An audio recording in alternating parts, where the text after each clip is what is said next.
Yo, niko na King Kiba, lakini pia ni bosi wangu, ndo CEO wa Kings Music. Mimi niko na maswali mawili tu King, na maneno mawili, tamu na chungu.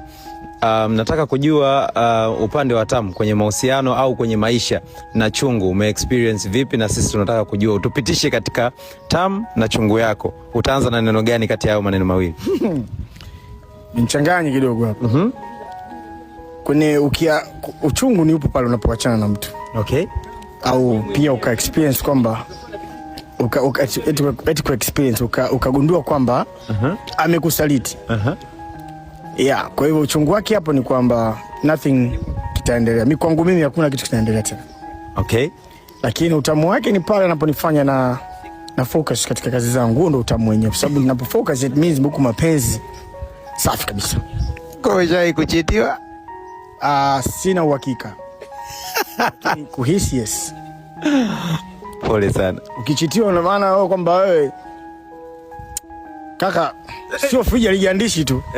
Yaani wewe hata umeme huna.